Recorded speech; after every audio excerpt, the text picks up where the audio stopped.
Bismillahirrahmanirrahim. Assalamu alaikum dear cadets.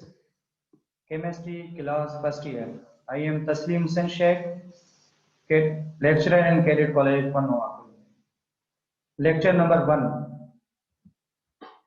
Chemistry class first year. Total chapter 8. Chapter number 1. Introduction to fundamental concept of chemistry. Second, 3 state of matter. Third, atomic structure. 4. Chemical bonding. 5. Energetic of the chemical reactions. 6. Chemical equilibrium. 7. Solution and electrolytes. 8. Introduction to chemical kinetics. Chapter number 5. Energetic of the chemical reactions. Topic number 1. Thermodynamics terms. System, surrounding and boundaries. Number 2. First law of thermodynamics. Number 3. Hess's law of constant heat summation. Number 4. Heat of formation.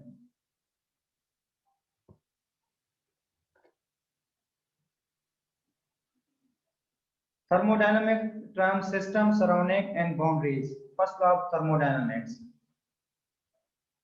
First of all, I define that thermodynamics. Thermodynamics, the word therm means heat and dynamics means movement. The study of law of conservation of energy with particular reference to conversion of heat energy into the mechanical energy and vice versa is known as a thermodynamics. Thermodynamics जो है ये Thompson word से निकला हुआ है जिसका मतलब है हीट एंड डायनामिक का मतलब है मूवमेंट। और इसकी हम स्टडी करते हैं कि हीट एनर्जी को हम मैकेनिकल एनर्जी में कन्वर्ट करते हैं या मैकेनिकल एनर्जी को हीट एनर्जी में कन्वर्ट करते हैं, तो उसको हम कहते हैं थर्मोडायनामिक्स। थर्मोडायनामिक टर्म्स जो होते हैं उसमें सबसे पहले जो है ना system is defined as any real or imaginary portion of the universe or anything which is under examination or under consideration in the laboratory or elsewhere is called system. A system can be a drop of water, piece of chalk, a leaf of tree. It may be a reaction occurring in the test tube or glass. System हम उसको कहते हैं कि वो area जहां पर कोई काम किया जाए, फॉर एग्जांपल के वो लेबॉरेटरी हो सकती है, वो क्लासरूम हो सकता है, वो ग्राउंड हो सकता है, तो उस एरिया को हम क्या कहते हैं, सिस्टम कहते हैं। और फॉर एग्जांपल कि अगर कोई केमिकल रिएक्शन हम फ्लास्क में या ट्यूब में टेस्ट ट्यूब में कर रहे हैं, तो कोई भी फॉर एग्जांपल फ्लास्क में हम हाइड्रोक्लोरिक एसिड डाल रहे हैं, तो हाइड्रोक्लोरिक एसिड जो फ्लास्क में है, तो हाइड्रोक्लोरिक एसिड को हम कहते हैं सिस्टम, क्योंकि वहां पर हाइड्रोक्लोरिक एसिड रिएक्शन कर रहा है।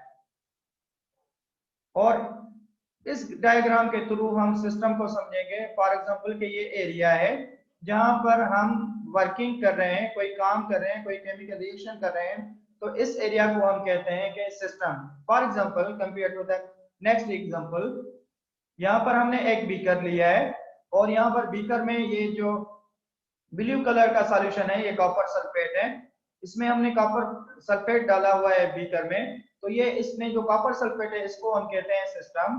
और ये खुद जो बीकर है इसको हम कहते हैं बाउंड्री। बाकी जो सिस्टम के बगैर जो इन्वायरमेंट है उसको हम कहते हैं सराउंडिंग कहते हैं। इसका मतलब है कि सिस्टम हम उसको कहते हैं वो एरिया जहां पर काम किया जाए, बाकी जो बाकी सिस्टम के बगैर एरिया है उसको हम कहते हैं सराउंडिंग कहते हैं। और सिस्टम और सराउंडिंग को जो सेपरेट करती है, जिस तरह बीकर है तो इसको हम कहते हैं बाउंड्री, और इनको अलग अलग हमने डिफाइन भी किया हुआ है। For example surrounding, the environment of the system और all the remaining portion of the universe which में act on the system are known as a surrounding. मैंने आपको बताया कि सिस्टम के बाद जो भी एरिया होती है उसको हम क्या कहते हैं, सराउंडिंग। इसी तरह सिंपल और डेफिनेशन है, the universe other than the system is known as surrounding. System के बाद जो भी एरिया है उसको हम कहते हैं सराउंडिंग कहते हैं। Boundaries, the system is separated from its surrounding by real or imaginary things which is known as a boundary. For example, boundary मैंने आपको बताया था, जो एग्जांपल था उसमें बीकर जो था वो खुद बीकर जो है ना वो सिस्टम को और सराउंडिंग को अलग अलग कर रहा था, तो उसको हम कहते हैं कि ये बाउंड्री है। और example, the gas in a balloon act as a system, जो गैस होती है बैलून में उसको हम कहते हैं system. The boundary of which is balloon itself, boundary जो है वो बैलून खुद जो उसकी लेयर है उसको हम कहते हैं कि ये बाउंड्री है। And the atmosphere is the surrounding, और बैलून के बाहर जो भी इन्वायरमेंट है, एटमॉस्फेयर है, उस सारी एटमॉस्फेयर को हम कहते हैं कि ये सराउंडिंग है। Next topic is first law of thermodynamics, energy conservation. First law of thermodynamics was proposed by Helmholtz in 1847. The first law of thermodynamics, also known as the law of conservation of energy. First law of thermodynamics can be stated as follows. Energy can neither be created nor destroyed, but only be changed from one form to another form. First law of thermodynamics जो है ना, other words में हम कहते हैं energy conservation कहते हैं। और ये जो 1847 में हेल्महोल्ट्ज ने दिया था लॉ, और ये law of conservation of energy भी हम कहते हैं। और ये law of conservation of energy कहते हैं कि एनर्जी केमिकल रिएक्शन के दौरान न एनर्जी हम बढ़ा सकते हैं न एनर्जी कम कर सकते हैं, लेकिन उसको हम एक फॉर्म से दूसरे फॉर्म में कन्वर्ट कर सकते हैं।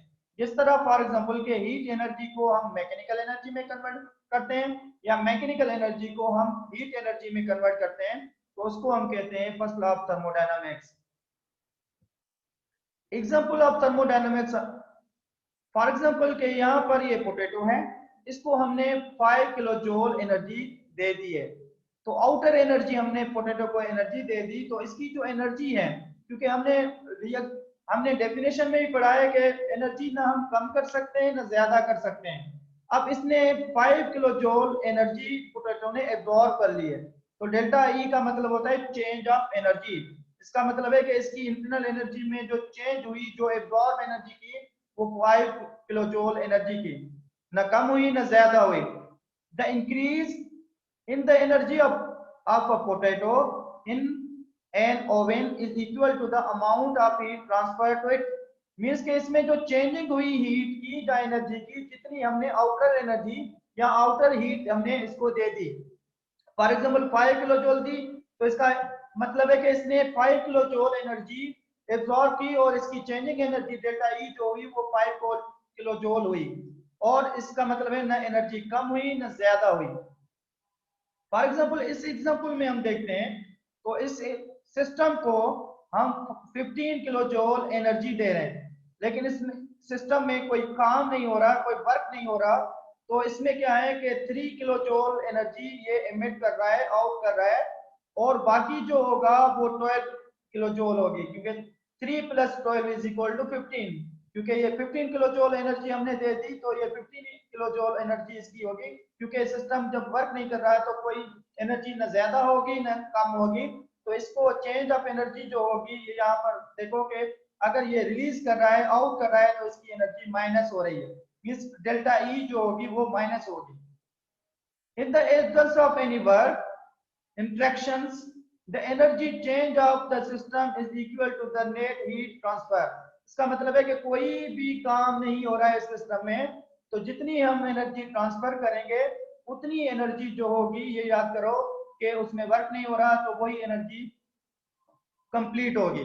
यहाँ पर 3 एनर्जी किलो जूल ये एमिट हो रही है, और इंटरनल एनर्जी जो इसके पास है वो 12 किलो जूल होगी। Mathematical forms, Consider a system whose internal energy is E1.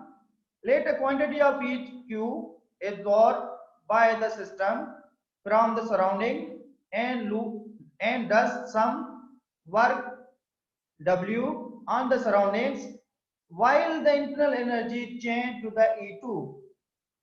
Then change in internal energy is given by delta E, change in energy, E2 final energy minus E1 internal energy or initial energy. According to the first law of thermodynamics, delta E is equal to Q minus W. Value of delta E is negative when system loses energy and positive when system gains energy. Pressure volume work.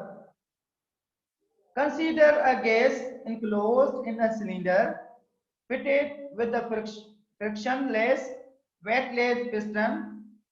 Let an area of piston A, external pressure acting on the piston P, the force exerted by the gas on the piston A. Now, if the system expands and the piston moves against the surrounding, traveling a distance dl or dl, then work is equal to F into dl. Example of thermodynamics. For example अब इसमें देखें कि एक cylinder लिया हुआ है और उसका जो वॉल्यूम है वो इनिशियल वॉल्यूम, इसका मतलब है कि ये टोटल वॉल्यूम है और ये इसकी एरिया है. जब हम इस सिस्टम के थ्रू हम प्रेशर अप्लाई करेंगे, क्योंकि हम बॉयज लॉ में पढ़ के आए हैं कि volume is inversely proportional to the pressure. इसका मतलब है कि जितना हम प्रेशर अप्लाई करेंगे उतना ही जो है ना वॉल्यूम कम होगा. तो ये याद करो कि हम जिसको प्रेशर अप्लाई करें, फोर्स अप्लाई करें, तो फोर्स अप्लाई करने की वजह से इसका वॉल्यूम जो है ना वो कम हो रहा है. इसका मतलब है इनिशियल वॉल्यूम है और उसको जब हमने प्रेशर अप्लाई किया तो आस्ते आस्ते इसका वॉल्यूम कम हो रहा है. तो V1 का मतलब होता है कि इनिशियल वॉल्यूम और V2 का मतलब होता है फाइनल वॉल्यूम. अब इसमें देखो कि सिंस अब इसमें P मींस प्रेशर और F means force upon area. Pressure का मतलब फोर्स अपॉन एरिया. देयरफॉर और इसको इस इक्वेशन को हमने रीअरेंज किया हुआ है. इसका मतलब है ये साइड इस इधर लेकर आए तो F A अपॉन A होगा, तो यहाँ पर ये अपॉन है तो यहाँ पर जाएगा तो मल्टीप्लिकेशन P से करेगा तो F is equal to P into A. Equation number 2. Put the value of F into the equation, we get W is equal to P into A into dl.